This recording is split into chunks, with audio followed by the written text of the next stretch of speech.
কর্মফল বাদ, এটা আমি মানি না মানি এটা।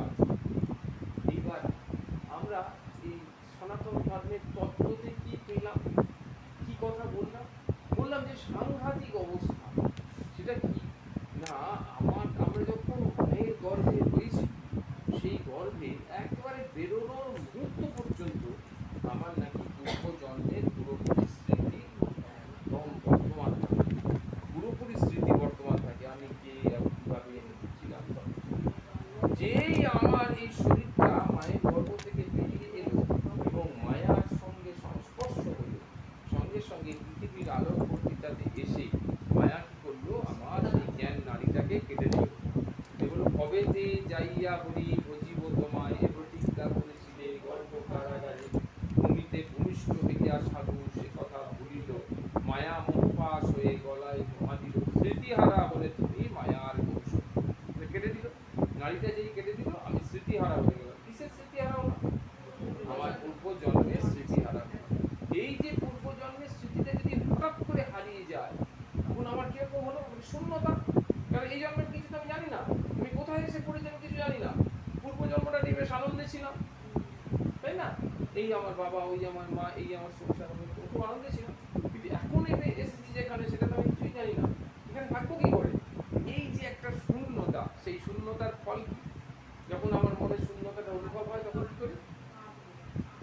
বলো।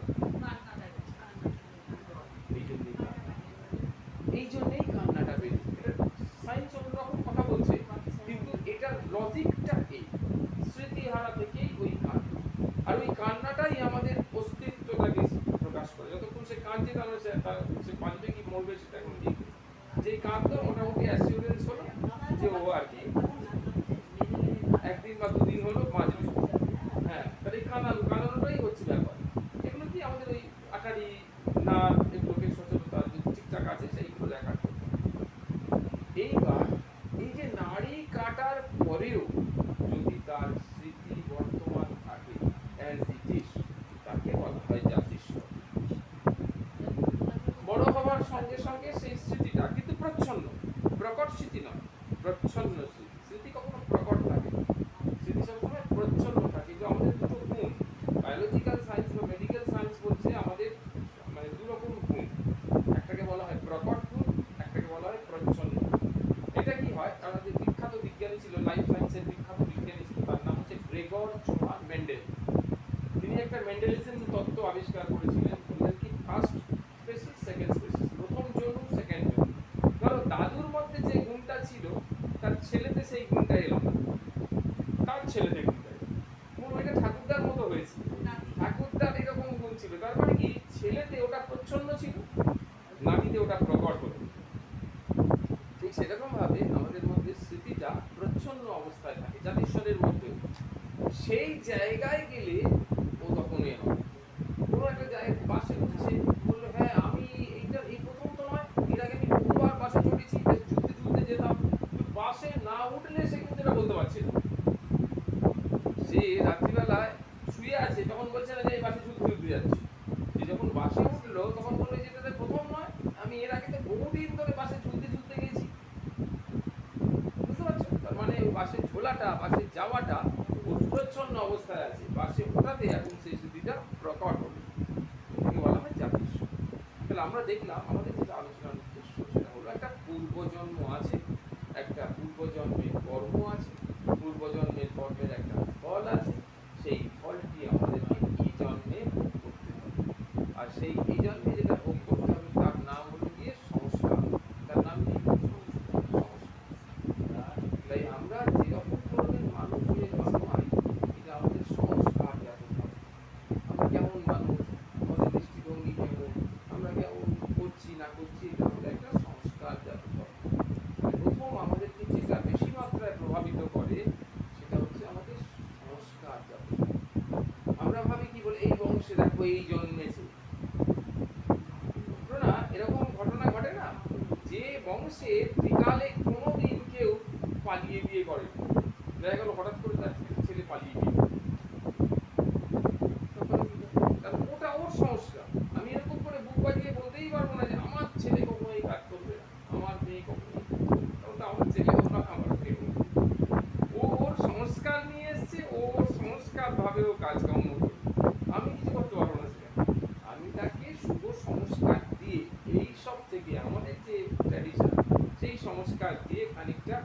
চেক আউট করতে পারি, কিন্তু এর বাইরে আমি গিয়ে কিছু করতে পারবো না। তাহলে সংস্কারটা হলো কর্মফল, মূল কর্ম। তাহলে বোঝা গেল?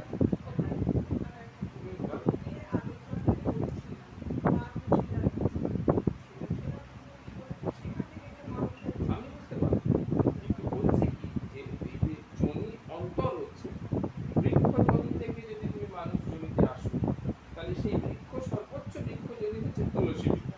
যে কোনো গাছ থাকুক, সেই গাছটা গাছ হতে হতে, যে গাছ থেকে তো বড় হবে না, গাছটা গাছ হতে হতে যাবে, সেই গাছের যে সর্বোচ্চ পরিণতি সেটা হলো তুলসী।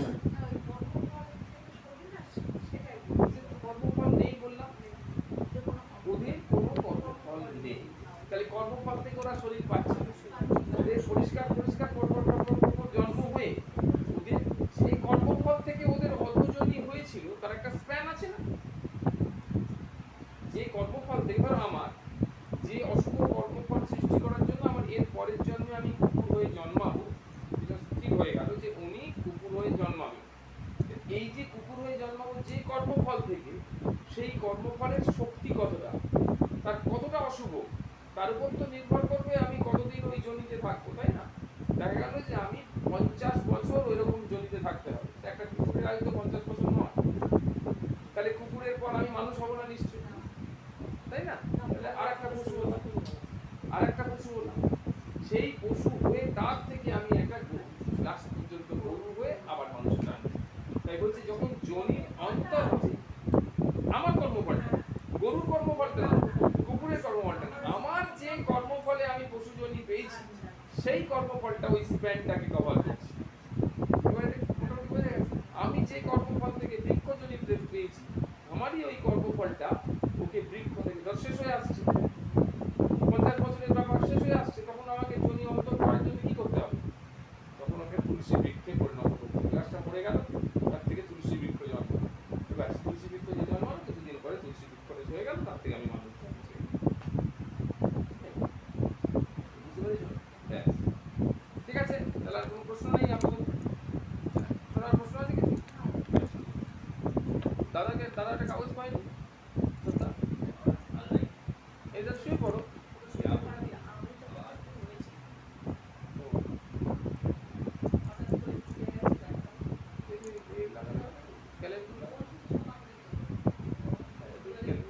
লাগালে যদি তাহলে পরম পূজনীয় স্বামী বুদ্ধেশানন্দজি মহারাজ তিনি পূর্ব জন্ম বা পরজন্মের সাথে আধ্যাত্মিক জীবনের সম্পর্ক সম্বন্ধে বলছেন। দেখো তিনটি জন্ম আমরা পেলাম, একটা হলো পূর্ব জন্ম, একটা হলো বর্তমান জন্ম যেটা আমি এক্সিস্ট করছি, এই সম্পর্কে আমি জানি সব, তাই না? এই যে বলছি জানি সব, দেখো অতীতেরও সবটা আমি জানি না, তাই না? বর্তমানটা মোটামুটি জানি, বর্তমানটা একদম অ্যাকিউরেট বর্তমানটা জানি, ভবিষ্যৎ সম্পর্কে কিছু, আগামী দিনটাই আমি কিছু জানি না, যেরকম ভাবে কাটবে আগামী দিন। মানে কতটা অজ্ঞতা চিন্তা করো, এই উন্নত, এই চরম বৈজ্ঞানিক উন্নতির যুগে আগামী দিনটি আমার কাছে কি খবর বয়ে নিয়ে আসবে বা কিরকম হবে, সেটা আমি আজকে বসে বলতে পারছি। চিন্তা করা যায়, ভাবতে পারা যায়, যেখানে সায়েন্স সব বলে দিচ্ছে আগামী দিনে আবহাওয়া কেমন থাকবে, কি হবে না হবে সব বলে দিচ্ছে, সেখানে মানুষের আগামী দিনটা কেমন কাটবে সেটা কেউ কিছুই বলতে পারছে না। যদিও খানিকটা সন্ত মহাপুরুষেরা তাদের দিব্য দৃষ্টি দিয়ে বলে দিতে পারে, তোর এই হবে, তুই তাই না? এরকম। তাই বলছে কি যে এই যে পূর্বজন্ম একটা কথা, আর একটা হলো পরজন্ম, মাঝখানে কিন্তু একটা জন্ম আছে, সেটা হলো বর্তমান জন্ম, যেটাতে আমি এখন বিলংস করছি, তার সাথে আধ্যাত্মিক জীবনের যে সম্পর্ক, রিলেশন অফ স্পিরিচুয়াল লাইফ। পূর্বজন্ম বা পরজন্ম মানে কার? যে বর্তমান জন্মে রয়েছে তার, অর্থাৎ এখন যে আছে তার পূর্বজন্ম এবং পরজন্ম, বর্তমান জন্মের সাথে পূর্বজন্ম এবং পরজন্ম সম্পর্ক। এটা বুঝতে পারছেন? এখন বলা হয় অনেক সঞ্চিত কর্মের মধ্যে কতগুলিকে যেন টেনে বার করা হয়, সেগুলোর দ্বারা এই জন্মটা নির্ধারিত হয়েছে। আমরা যে ভূমিকাতে যে আলোচনাটা করলাম এটা মিলছে তো? তাহলে সেটাকে বলা হলো প্রারব্ধ। আবার এই জন্মে মৃত্যুর আগে যে চিন্তা করবে সেই অনুযায়ী পরজন্ম নির্ধারিত হবে।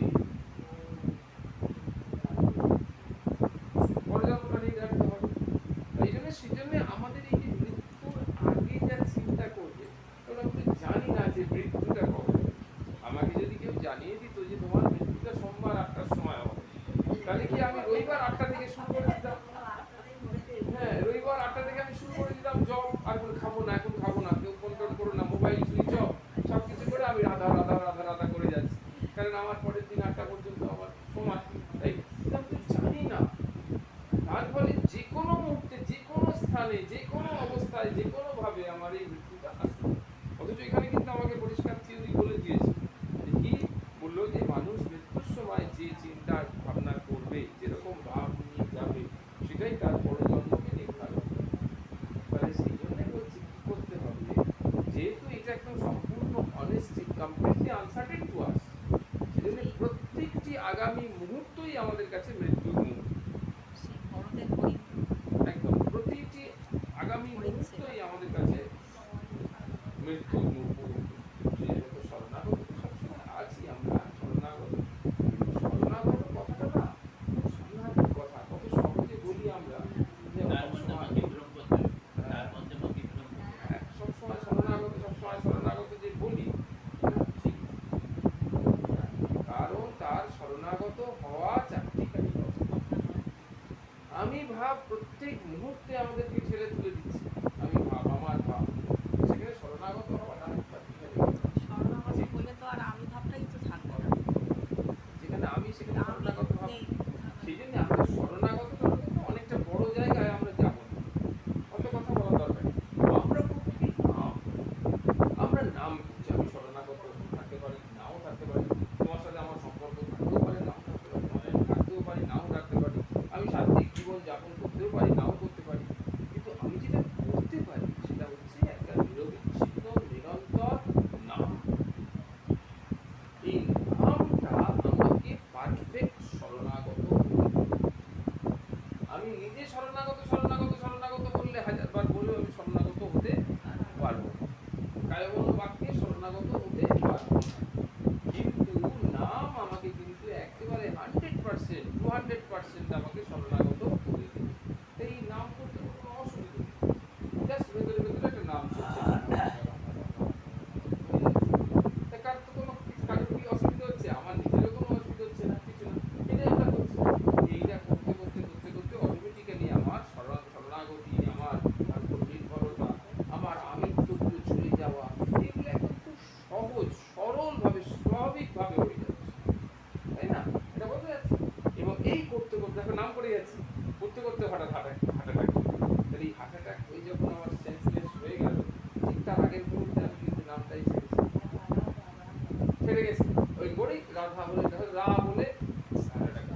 তাহলে এই যে শেষ মুহূর্তের যে ব্যাপারটা, ঠিক সেই মুহূর্তের যে ব্যাপারটা, সেই মুহূর্তের ব্যাপারটা কি দাঁড়াবে, যে আমি ভগবত নাম করতেই আমার শেষ নিঃশ্বাসটা হবে। আচ্ছা, তাও যদি না হয়, দেখা গেল যে আমি খুব রোগজর্জর হয়ে গেলাম, বিছানায় শয্যাশায়ী, আমার জ্ঞান চলে গেল, ভগবান কি বলেছে, যে সক্ষম অবস্থা থাকা অবস্থাতে নিরন্তর আমার নাম করেছি, ওই অক্ষম অবস্থায় যখন তার জিহ্বা করতে পারছে না, তার সেন্স নেই, চেতনা নেই, তখন আমি তার হয়ে ভগবান আমার হয়ে আমার মুক্তির ব্যবস্থা করছে। তার জন্য তিনি তার নাম বলছেন, কৃষ্ণ কৃষ্ণের নাম নিজে বলছেন, আমার এই শরীরটাকে অবলম্বন করে যাতে করে আমার মুক্তি হয়। এইটুকু অন্তত করার জন্য তো আমরা ভগবানের নাম করবো, এটা বলতে হ্যাঁ, এটা কিন্তু একদম অনায়াস সাধ্য, একদম নিরন্তর। যখনই বন্ধ হয়ে যাবে আবার একটু কষ্ট করে বন্ধ হয়ে গেল, এতক্ষণ বললাম না, আবার একটু কনসাস হয়ে গিয়ে আবার নাম শুরু করবে। এই করতে একদিন দেখবে যে তুমি আনকনসাস হবেই, তাই না? আনকনসাস হবেই, তাই না? এরকম প্রথম যারা যে সমস্ত মেয়েকে যারা তো সারা জীবন বাপের বাড়িতে যে দেখবে, তারা হয়তো নাইটি পড়েছে, ফ্রক পড়েছে, চুড়িদার পড়েছে, ইত্যাদি পড়েছে, শ্বশুর বাড়িতে এসে শ্বশুর বাড়ি তাকে বলে দিয়েছে তুমি শাড়ি পরতে হবে, তাহলে এখানে থাকতে পারবে, না থাকবে। প্রথম যখন সে শাড়ি পরে না, বাড়িতে তখন কষ্ট হওয়ার থেকে বড় কথা, শাড়িটা এখানে খুলে গেল, এখানে বেসামাল হয়ে গেল, এখানে আলগা হয়ে যাচ্ছে। কিন্তু বেশ কিছুদিন শাড়ি পরতে তখন দেখা গেল যে সে শাশুড়ি মার থেকে ভালো শাড়ি পরতে পারছে, কোথাও কোনো আলগার ব্যাপার নেই, সবসময় একদম আটো সাথে একদম কোনো ঠিকঠাক একদম রয়েছে। এই যে তার ব্যাপারটা, এটার নাম করলো কি, তাদের বলতো অভ্যাস। তাহলে এরকম ভাবে ভগবানের যদি নাম করতে থাকি, তাহলে সদা সর্বদা, যেটা কোনোদিন করিনি, শাড়ির উদাহরণটা এই জন্যে যে ও কোনোদিন করেনি, আমিও নামটা কোনোদিন করি এর আগে, তাহলে আমি আজকের থেকে শুরু করলো, কিছুদিন পরে আমি এটা করতে পারবো। তাহলে এইটা অবিলম্বে যদি ও শাড়িতে করতে পারে, তাহলে আমি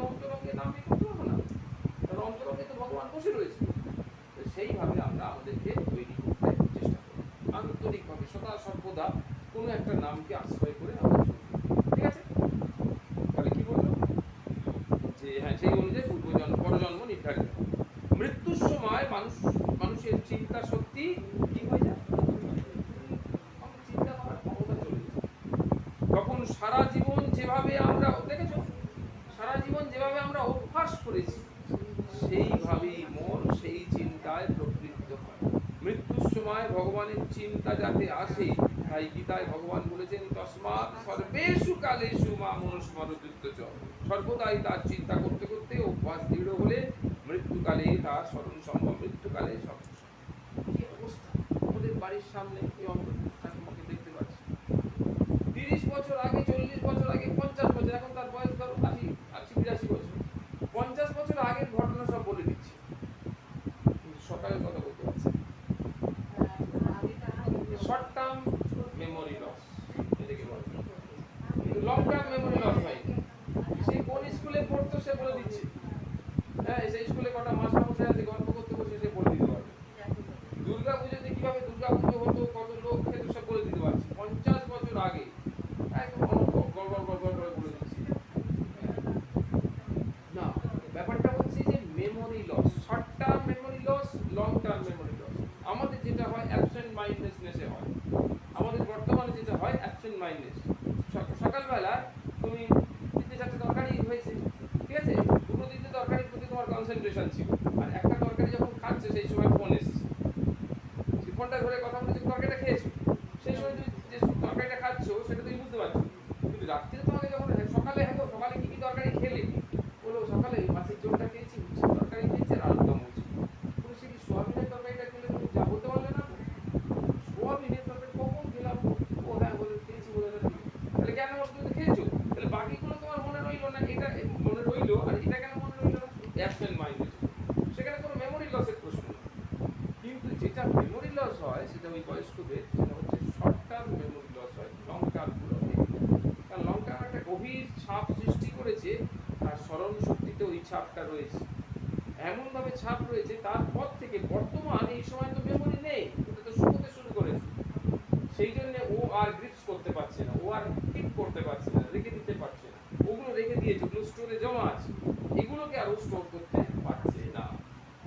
তাহলে এইভাবে যদি আমরা অভ্যাস করে থাকি সেরকম অবস্থা, তাহলে সেটা লং টার্ম মেমোরির মধ্যে হয়ে যাবে, শর্ট টার্ম মেমোরি থাকবে না। সকালে করেছি এখন ভুলে যাচ্ছি, না তো না, আমি তো লং টার্ম করেছি, আমি তো অনেকদিন ধরেই হরি নাম করছি, আমি তো অনেকদিন ধরে রাধা নাম করছি, তাহলে আমার মৃত্যুর সময় সেইটি আমার মনে আসবে। এটা কি বোঝা গেল? তস্মাৎ সর্বেষু কালেষু মাম অনুস্মরতীর্থ চ।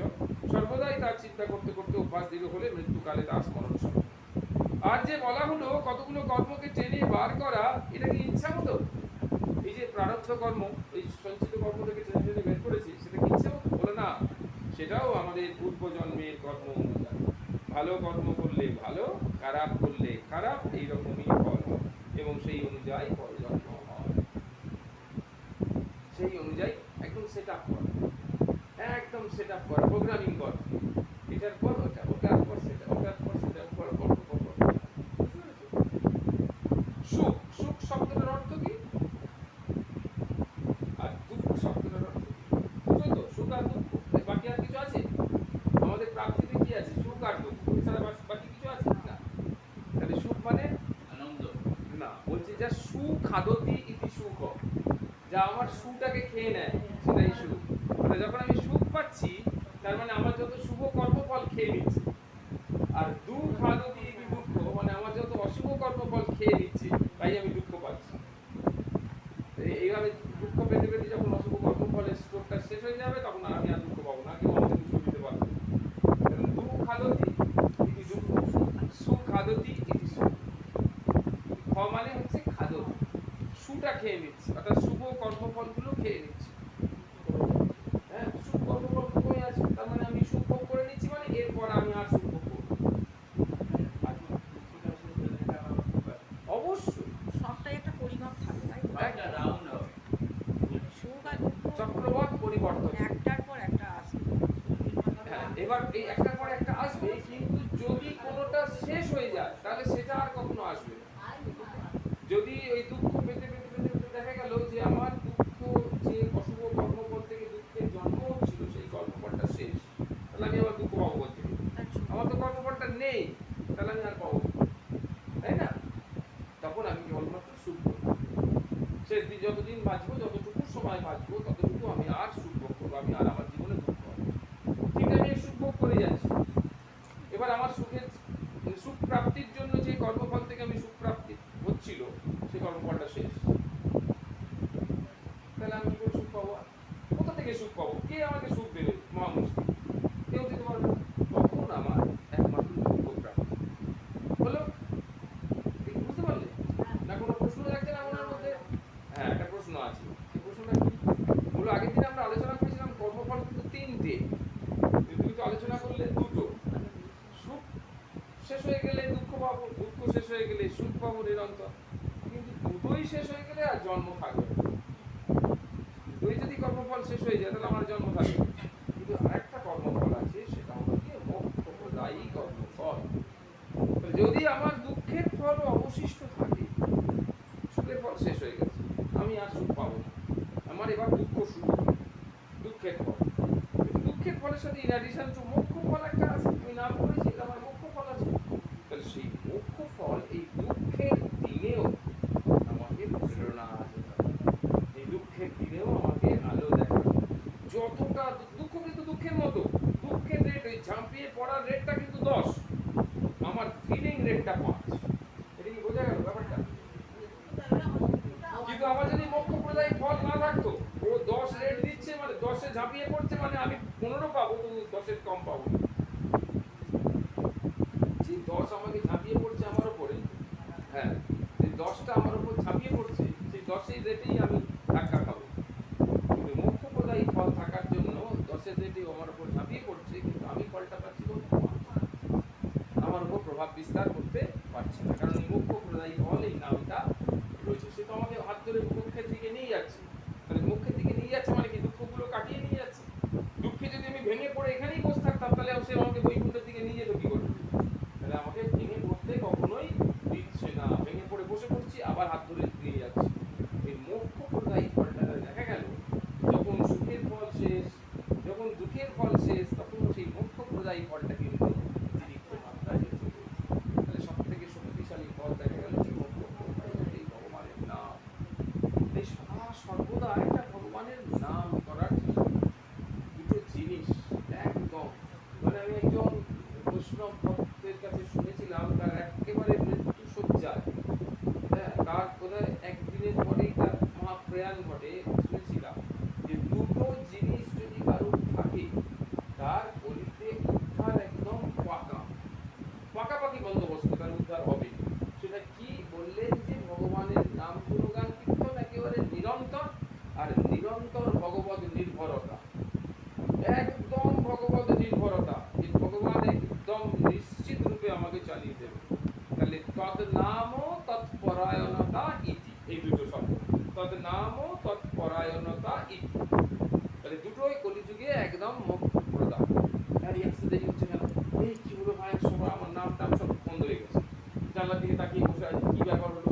14 বার ট্রেনে উঠেছিস, ট্রেন থেকে নেমেছিস, এই ঝুলছিস না খাচ্ছিস না কৌটো খুলেছিস, এত দরকার নেই। আমার উদ্দেশ্য কি? যদি কৌটো নাও খোলে, আমি কিছু করতে পারবো না। ও যদি ট্রেনে ঝুলতে ঝুলতে সোনারপুর থেকে বাড়িতে আসে, আমি কিছু করতে পারবো না। কিন্তু আমি বরঞ্চ বিপদের কারণ হতে পারবো। ফোন করলাম, ও ঝুলতে ঝুলতে ফোন করলো, দম করে একটা লাগলো, ব্যাস, ফোনও গেল, নিজেও গেল।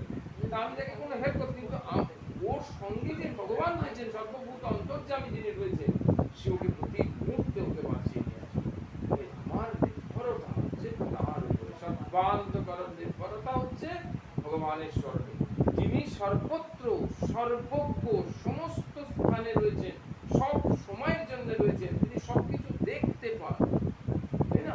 আমাকে যদি আমার ছেলে, আমার মেয়ে, আমার জামাই, আমার বৌমা যদি বলে বাড়িপুরে নেমেছে, বললো মা এখন শিয়ালদায় বসে আছি, বাড়িপুর লোকালে যাবো, আমি বলবো তাই, আমার বৌমা এখনো গাড়ি পায়নি গো, লক্ষ্মীকান্তপুরটা এমন ছেড়ে দিয়েছে, বাড়িপুরে আসবে বলছে। আমি নিশ্চিন্তে বাড়িতে বসে, সে কিন্তু বাড়িপুর নেমে গেছে, নেমে কাছারি বাজারে গেছে, সেখানে বাজার করছে,